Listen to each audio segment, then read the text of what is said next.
place in the Pacific Northwest where whales, fish, birds, and people all come together.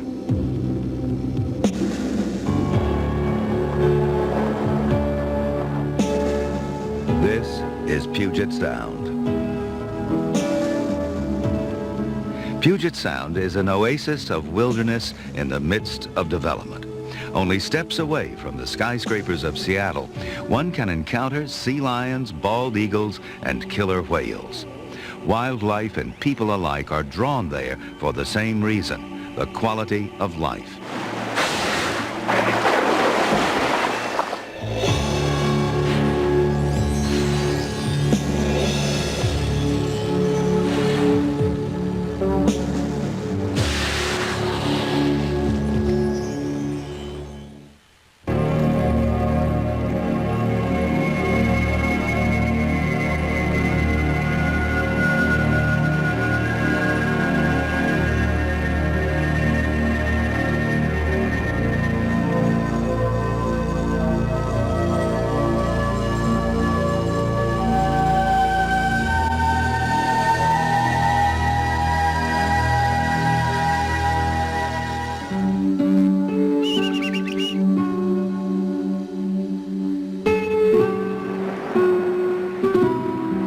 In the northwest corner of America, a shining sliver of the Pacific Ocean creates a place unlike any other in the world.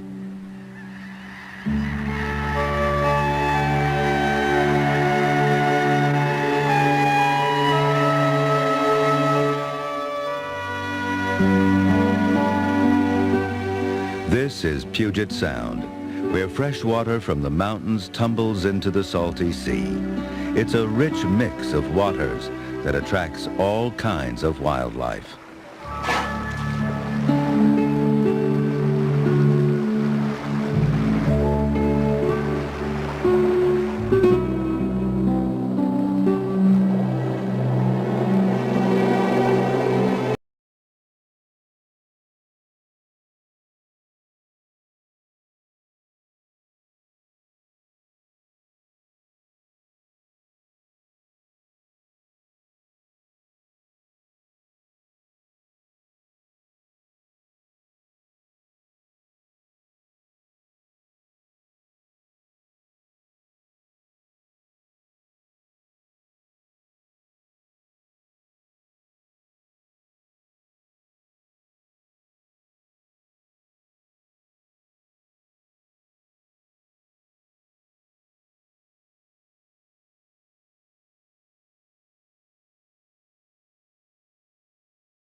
Today, Seattle, a cosmopolitan city of 3 million, sits on the banks of Puget Sound, and people are still coming.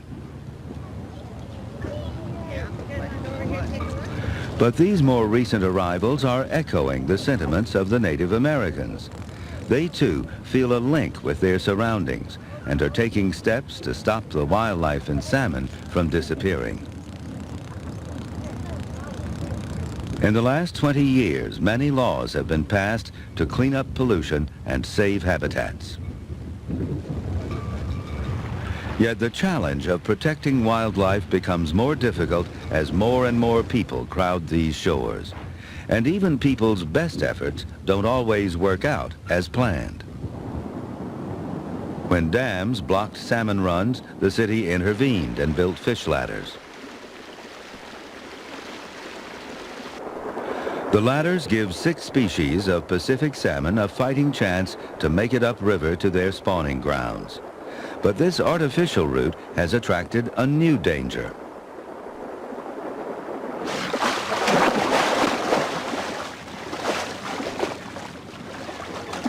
It's light entertainment for downtown Seattle tourists to watch California sea lions devour steelhead salmon. Salmon gather in this narrow passageway of Ballard Locks, waiting their turn to enter the fish ladder. It's a terrific find for sea lions. Until recently, sea lions weren't the only ones fishing here. 2 Native American tribes, the Muckleshoot and the Suquamish, have traditional rights to fish this salmon run. But they found the sea lion was a formidable competitor.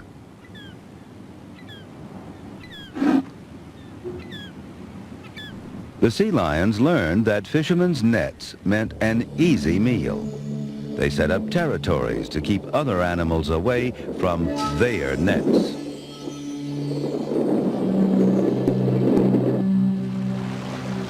One adult can eat 10 steelhead salmon a day. Their voracious appetites endangered this particular run.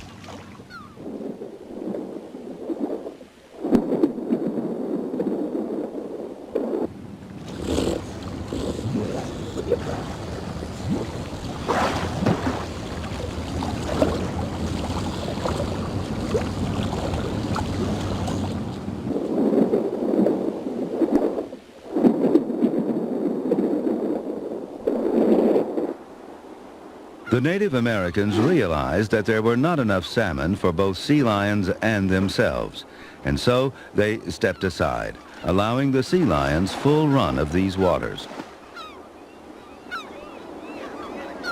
Sea lions aren't entirely to blame for the disappearing salmon. Human development has played a big part in destroying salmon streams. There's hardly any place left for the remaining fish to breed.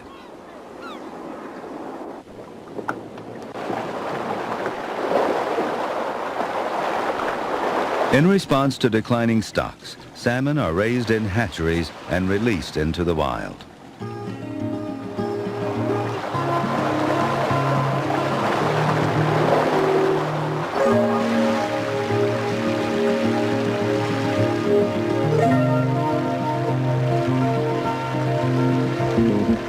Another approach to saving salmon is to save their rivers.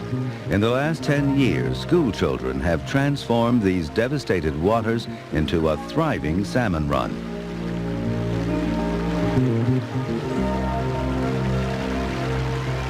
The Adopt a Stream Foundation encourages local communities to get involved. Okay, we're gonna go try this now. Don't run. Watch out for the rocks and the mud. Please stay out of the water. These children are from Jackson Elementary School, and they've come here on a special mission. The children carry bags of tiny fish, salmon they have raised from eggs. Now it's time to release their fish into the stream.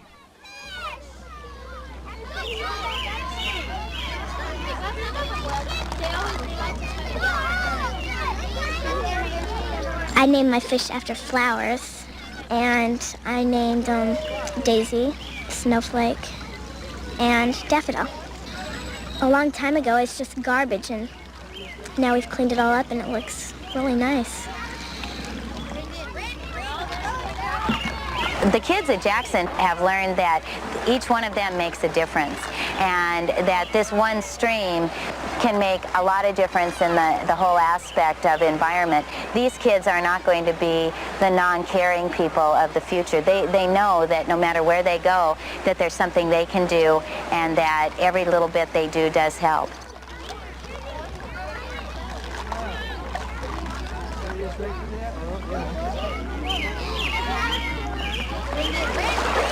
During the autumn and winter months, Pacific salmon return to their place of birth to spawn. They find their way by following the unique smells of their native stream. It's an exhausting journey. Upon entering fresh water, they stop eating and survive off their fat reserves.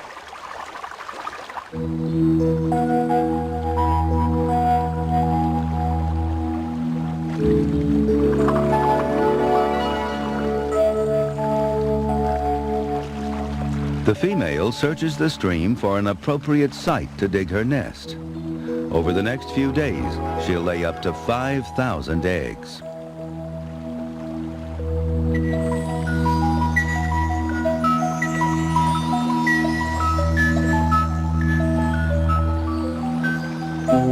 The male shudders, fertilizing the eggs with his sperm.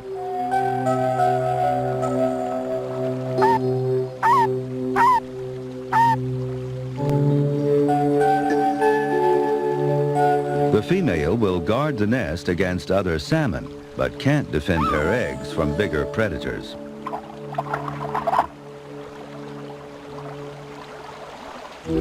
Spawning signals the end of their life's journey. Their carcasses provide an abundance of food for crows during the meager winter months.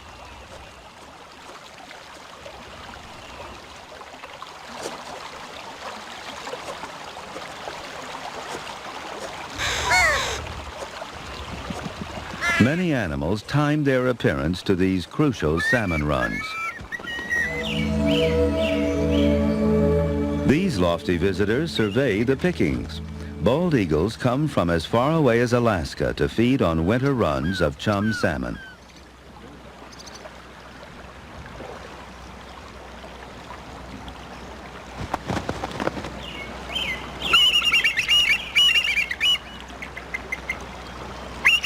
Puget Sound is one of the few places in North America where bald eagles gather by the hundreds.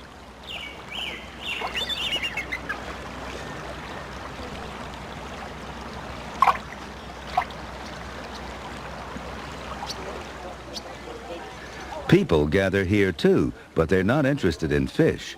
Each week, hundreds of bird lovers trek through the near-freezing temperatures for a look at these magnificent birds of prey.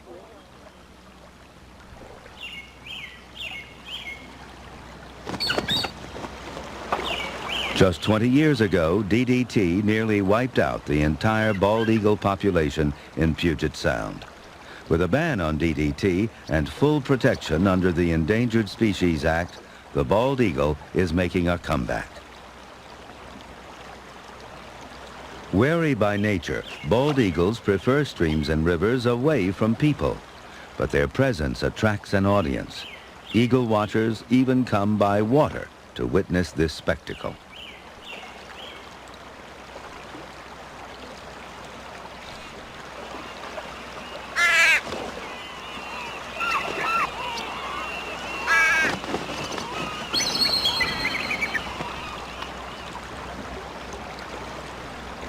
A small rafting industry has grown up. A lot of boats, however, can disturb eagles and drive them from their feeding grounds. To protect the birds they come to see, people visit only at midday, when most eagles have fed and are resting. It's a compromise that works out for the eagles and their admirers.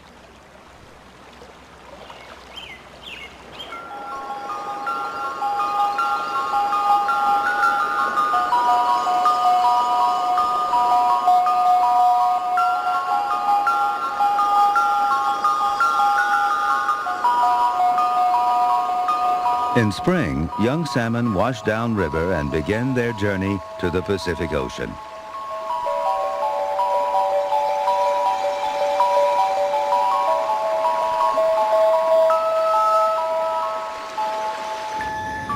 That journey runs an obstacle course of human development.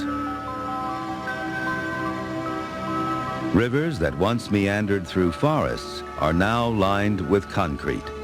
Docks and warehouses have replaced the marshes where young fish used to feed.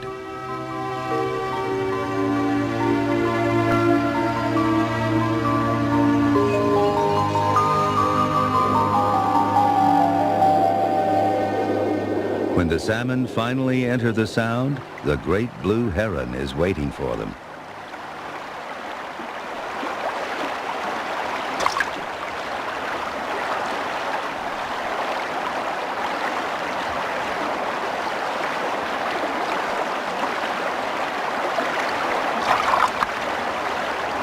Mergansers also hunt young salmon.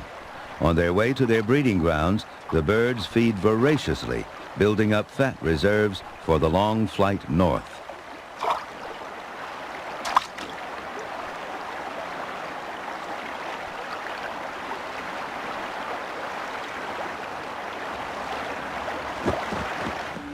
The Greater Puget Sound Basin is a meeting place for countless rivers and streams. The tide ebbs and flows over mudflats rich in organic matter.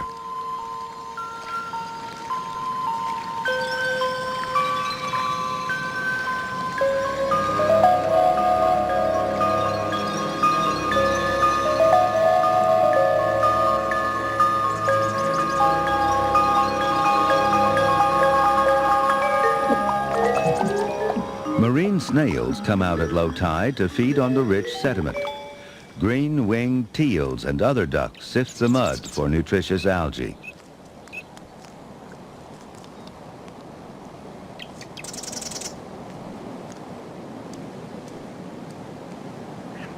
The congregation of waterfowl attracts larger winged predators, such as the gyrfalcon.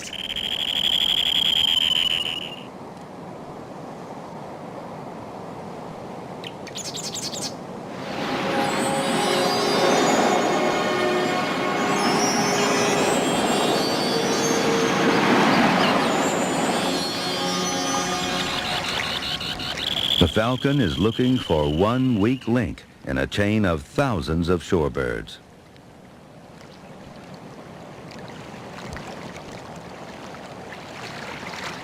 It's the millions of crustaceans, clams, and worms in the mudflats that lure the birds down from their migration routes.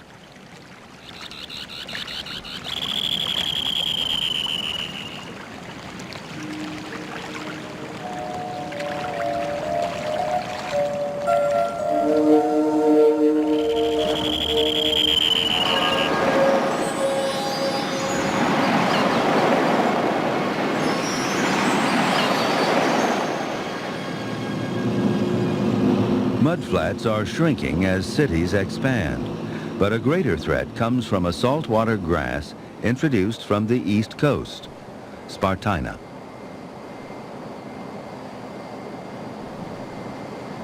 Spartina grows well in shallow water, developing quickly into a thick, high marsh. It was introduced by people who believed this plant was good habitat for waterfowl, but birds don't eat it, and it replaces native marsh plants that they do eat. So far, nothing can stop this ever-growing threat.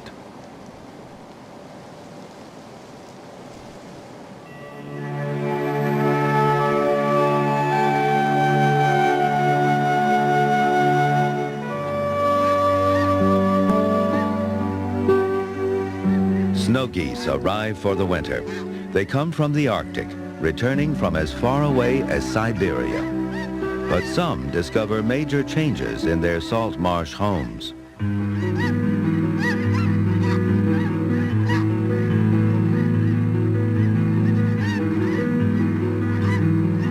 Most of the Sound's salt marshes have been drained and turned into farmland. But the geese are adaptable and have taken up residence on the farms, eating winter grasses and wheat.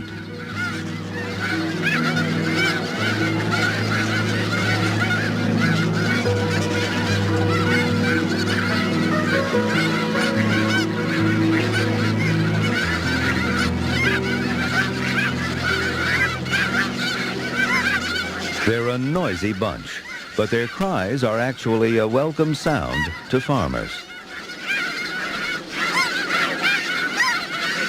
When snow geese graze, they trim the foliage, keeping the crop healthy and more resistant to viruses.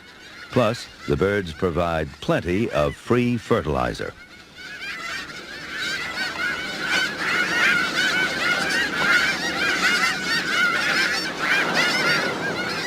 The extraordinary numbers of birds bring out people by the carloads.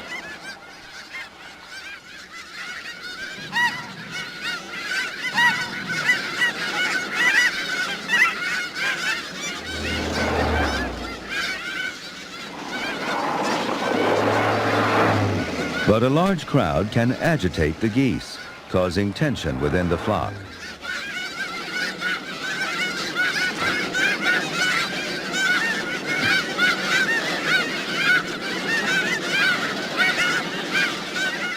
If someone gets too close, the birds will panic. Frantic takeoffs can kill some of the geese. And there's another threat, this time from the sky.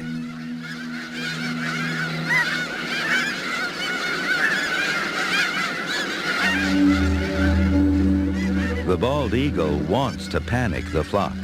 An injured goose will be an easy target.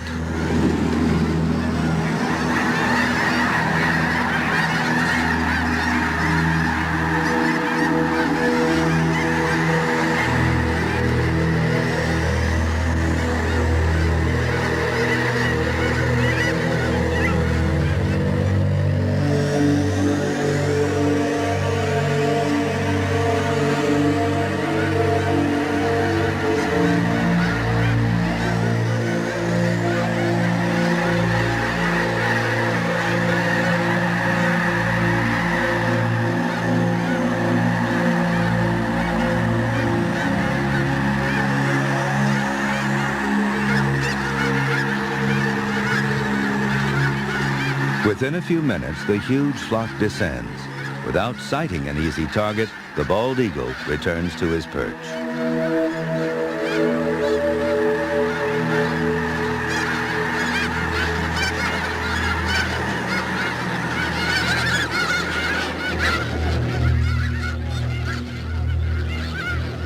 Despite the loss of the salt marshes, this flock of snow geese numbers more than 40,000. They've settled easily on these newly made farmlands. But the geese still face another threat. Farmland is being subdivided for houses.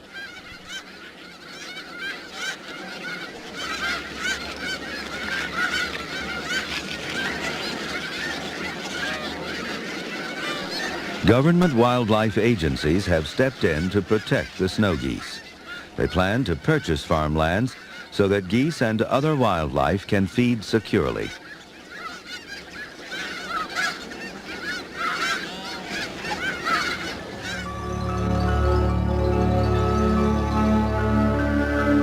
Padilla Bay, 4 square miles of pristine waters and marsh.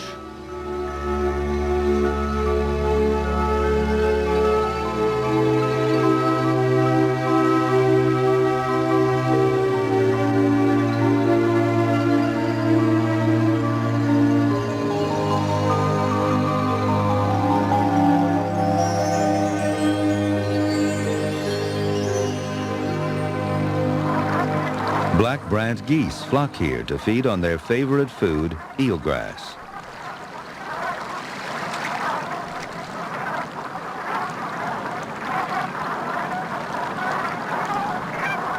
Elsewhere in Puget Sound, eelgrass meadows are vanishing fast. Padilla Bay has been made into a reserve to protect this precious habitat.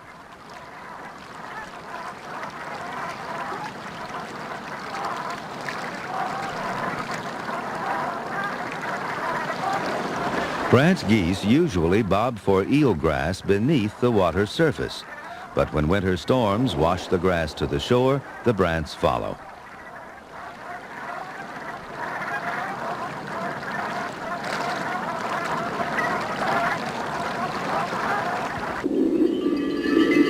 Under the water, the eelgrass meadows come alive.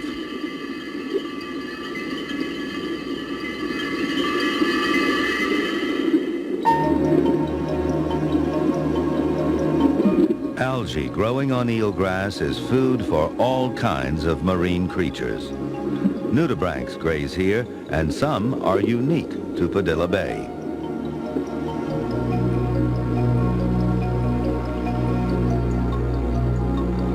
There are plenty of snails for a hungry sea star.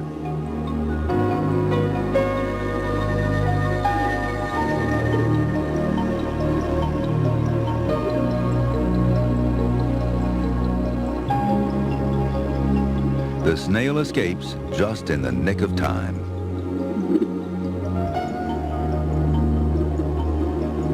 The open maw of a hooded sea slug waits for floating plankton drifting along the current.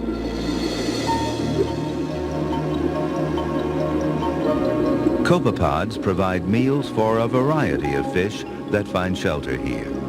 Once the keen-eyed stickleback sights its prey, the chase is on.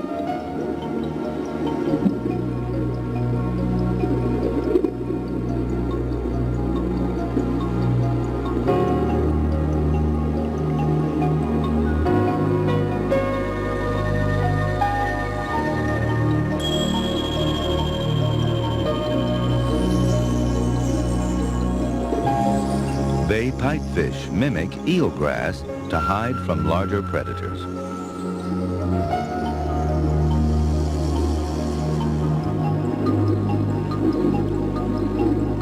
The snake prickleback is distracted from hunting worms by a wandering copepod.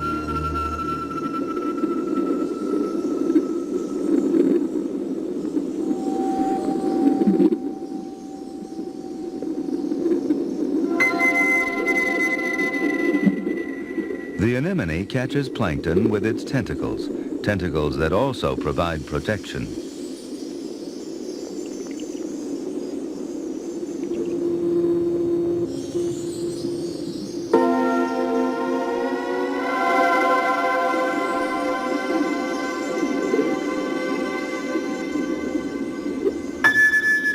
But the anemone's stinging tentacles don't impress everyone.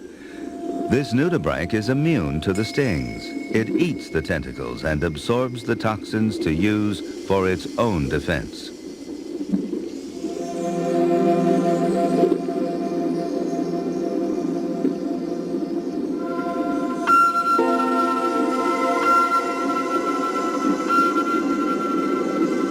Anemones also have a tender side.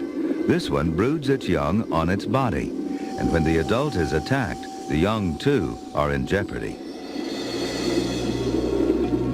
If their parent is in danger, the young anemone has an escape plan. It bails out, escaping on the current.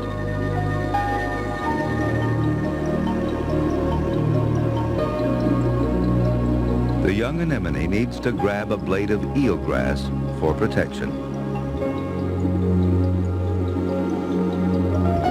The ones that miss are doomed.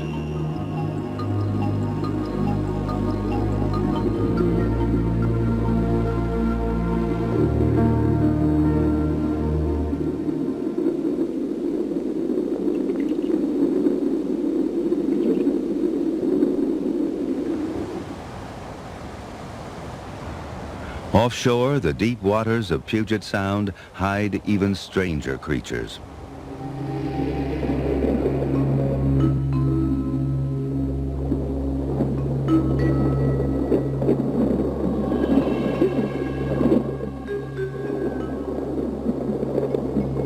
Here, rock crabs and starry flounders dominate these dark depths.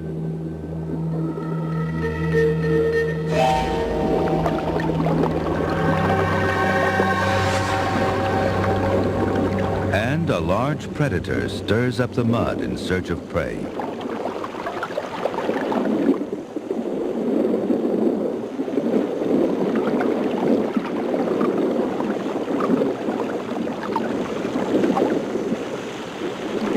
Commercial divers spend hours each day stalking the dark, muddy bottom for a strange but abundant animal.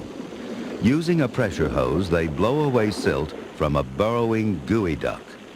In some areas of the Sound, gooey ducks are so plentiful, divers may take 1,000 pounds in just a few hours.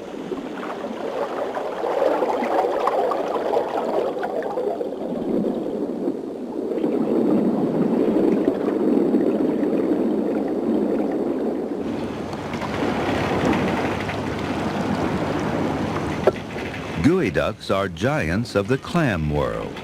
Also known as king clams, they may grow to lengths of 30 inches and weigh as much as 14 pounds. And they can live for 120 years.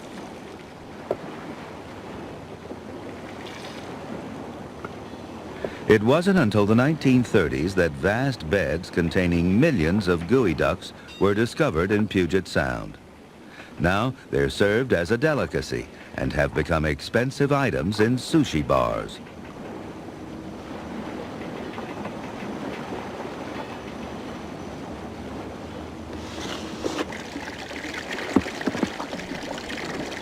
Unfortunately, many of the beds cannot be harvested because of high levels of pollution.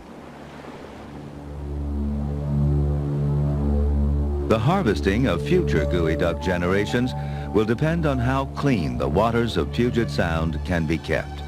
And new housing developments built right on the water add to the problem.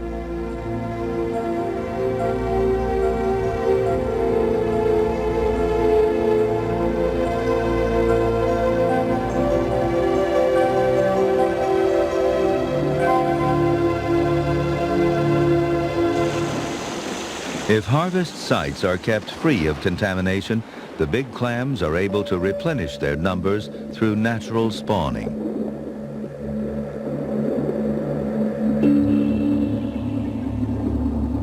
Eggs and sperm ejected from the adults eventually unite, forming new colonies.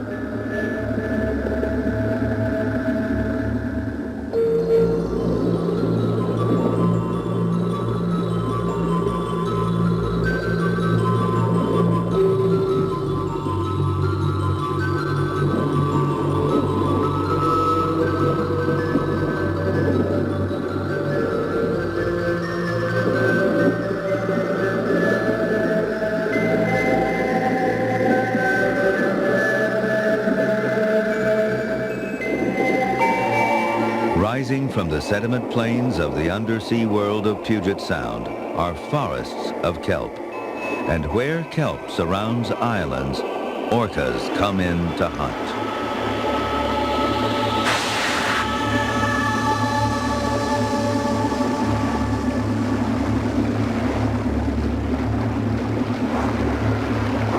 These killer whales hunt in teams. They coordinate their movements with complex calls.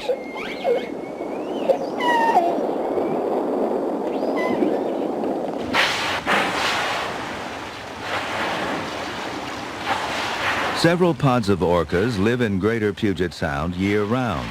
They know every bay and inlet and all the best fishing spots. They have special beaches where they rub in the sand, and they rest in the shelter of certain islands.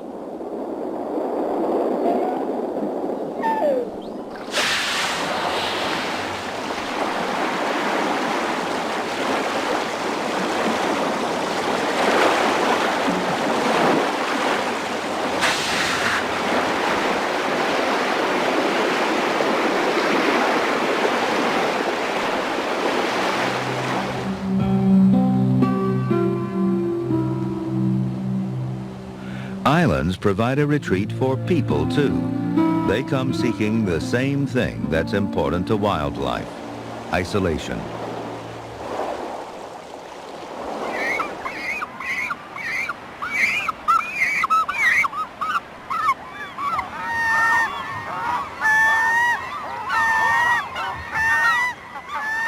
This is Protection Island, a recently established sanctuary for breeding seabirds.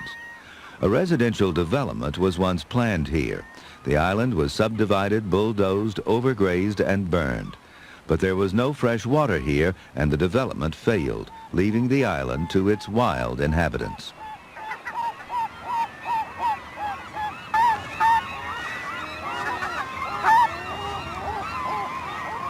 In spring, 5,000 pairs of glaucous-winged gulls vie for nesting territories.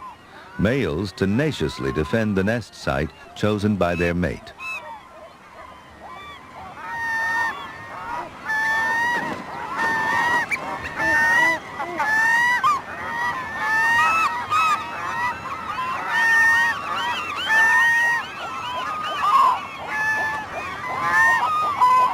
When ready to hatch, the chick calls out from the egg to announce its arrival.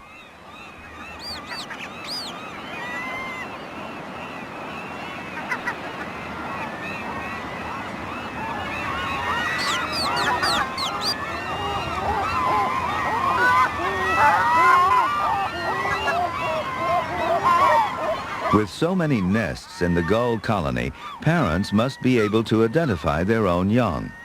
The pair learns to recognize their chicks by the pattern of spots on their heads.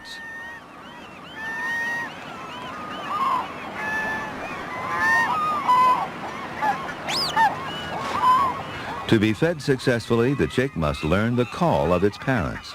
If they beg a meal from another gull in a nearby territory, they could be viciously attacked.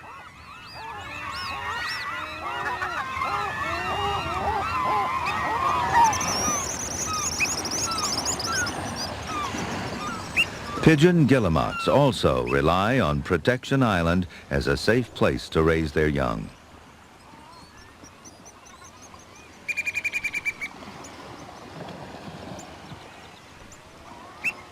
The oyster catcher nests here too. In all, 8 species breed on the island, 70% of all Puget Sound seabirds.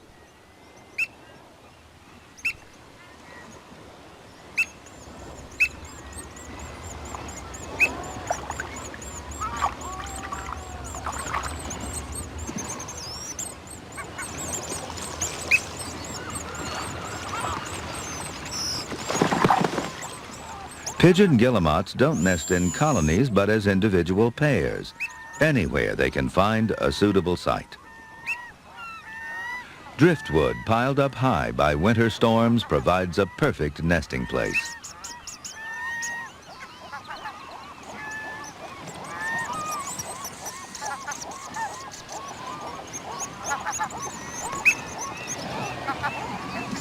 The chicks remain in the nest for 35 days, while their parents feed them, 1 fish at a time.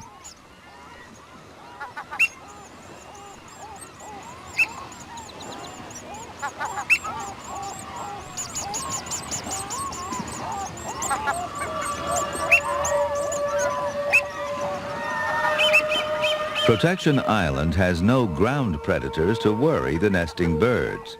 Trouble comes in on the wing.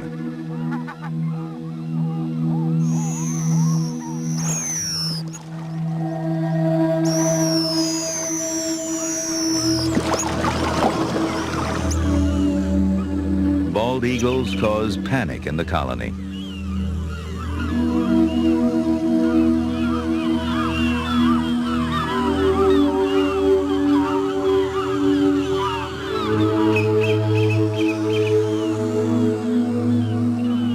An adult pair and 8 juvenile eagles make their seasonal home here.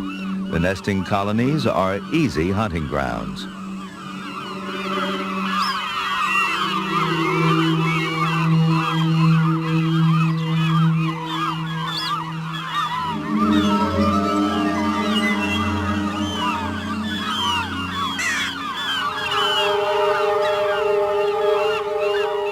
Havoc and disruption assist the crows. When all eyes of the colony are on the attacking eagles, they're quick to exploit the chaos.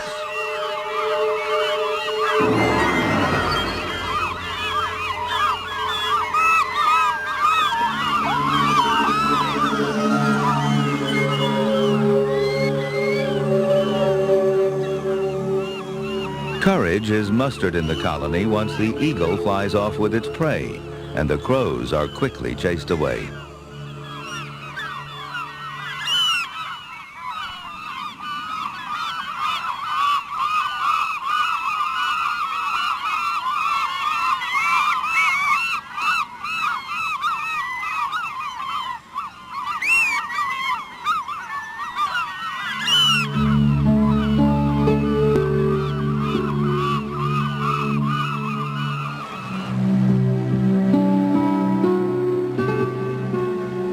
The solitude of these islands is also important to a creature from the sea, the harbor seal.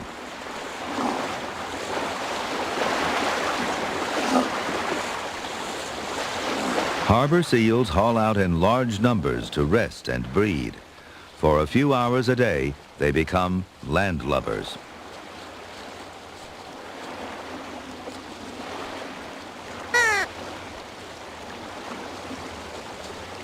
These idle hours serve an important purpose. When diving, seals depend on the oxygen stored in their blood. When that oxygen supply is exhausted, they must come to the surface to recharge. It can take several hours for their blood to regain the oxygen level that will enable them to dive again.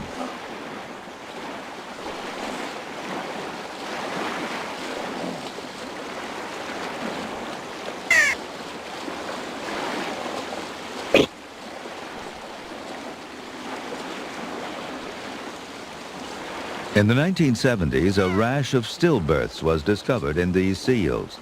Biologists linked these disturbing deaths to high levels of pollution.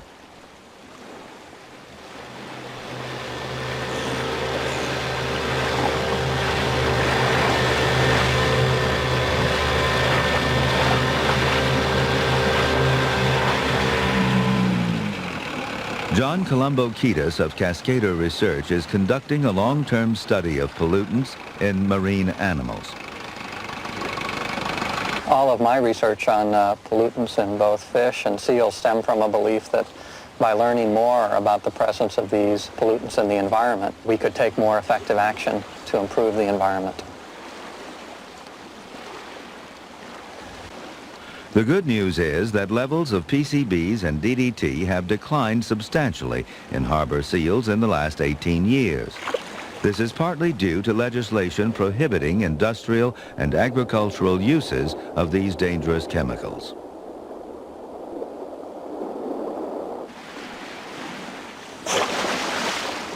Certainly the research on marine mammals and harbor seals has served as one of the reasons that there's been such an interest in cleaning up a lot of the marine waters, including Puget Sound.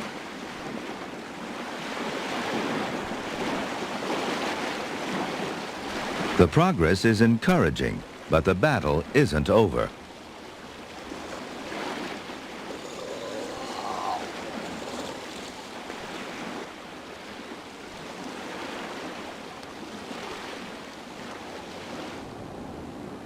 Modern industry discharges pesticides, metals, and other toxic substances into Puget Sound. And the growing population is responsible for the 300 million gallons of partially treated sewage entering the Sound every day.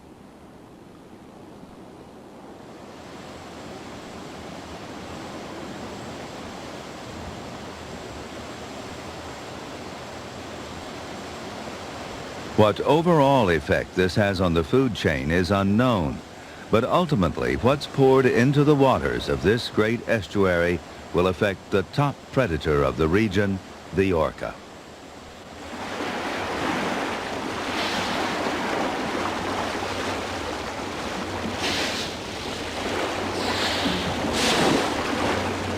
Many transient orcas visit these inland waters, but 3 family groups are considered residents, and they are being studied by biologist Ken Balcom and his associates.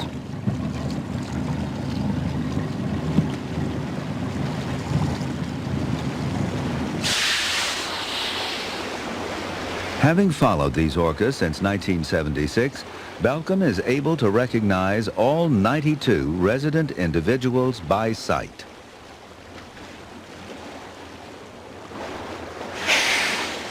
Each whale is identified by the shape of its dorsal fin and white saddle patch.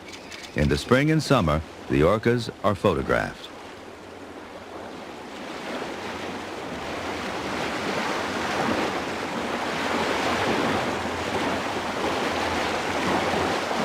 Did you see who that was? Yeah, that looked like one. Yeah, and there's no... Births and deaths are noted, as well as the general health of each animal.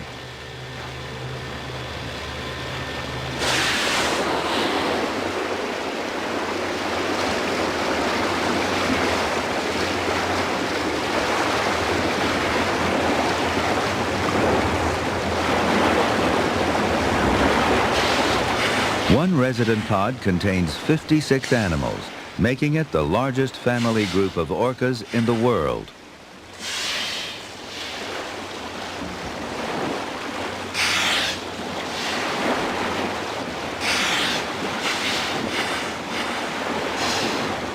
Orcas may travel more than 100 miles a day with an energy that seems boundless.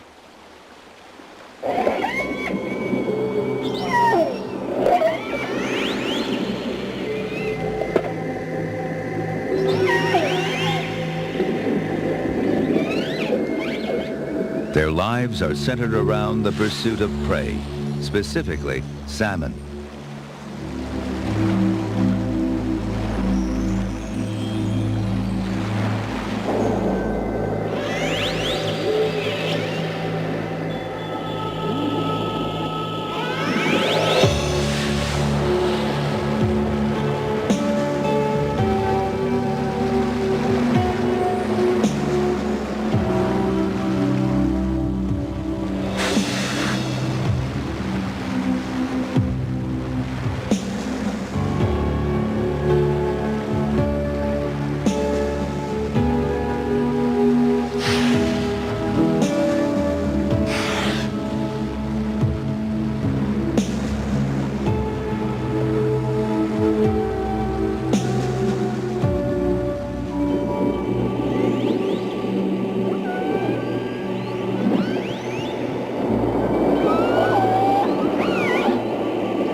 Males are larger than females with much taller dorsal fins, 6 feet high.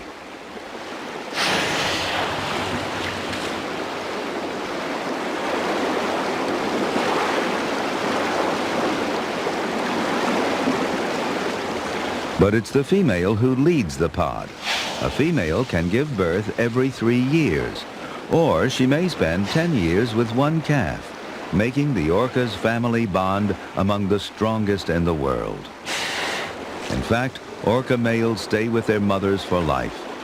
And these whales live a long time. A female may live up to 75 years, and males for 50.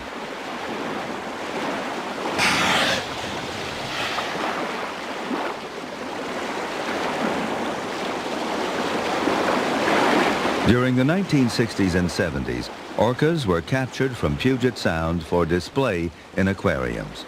Local people rallied to protect the killer whales and pressured lawmakers to save them. Now they are protected, but the whales won't fully recover their numbers until the end of this century.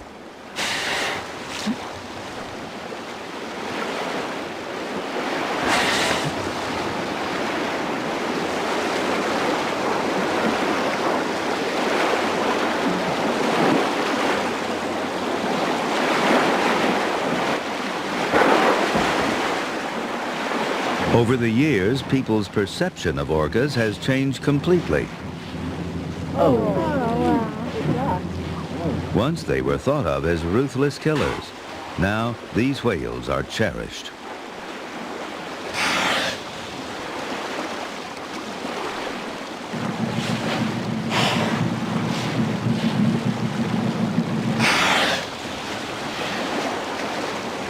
Whenever dorsal fins are sighted, a small flotilla gathers at a respectable distance. These orcas are living symbols of everything truly wild here, and they give Puget Sound a powerful spirit of freedom.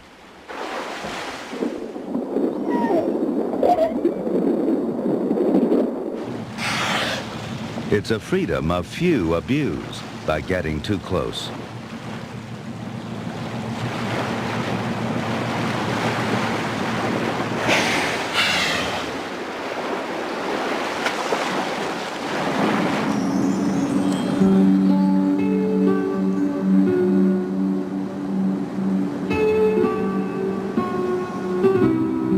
The people of Puget Sound enjoy an extraordinary quality of life. There are salmon in the nets, eagles overhead, and whales in the waters.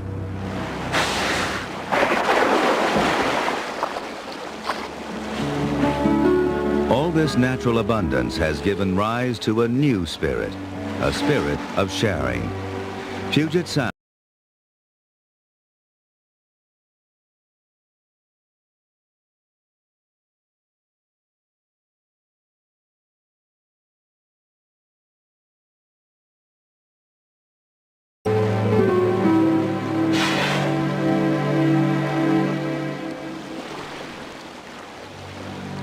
Bye.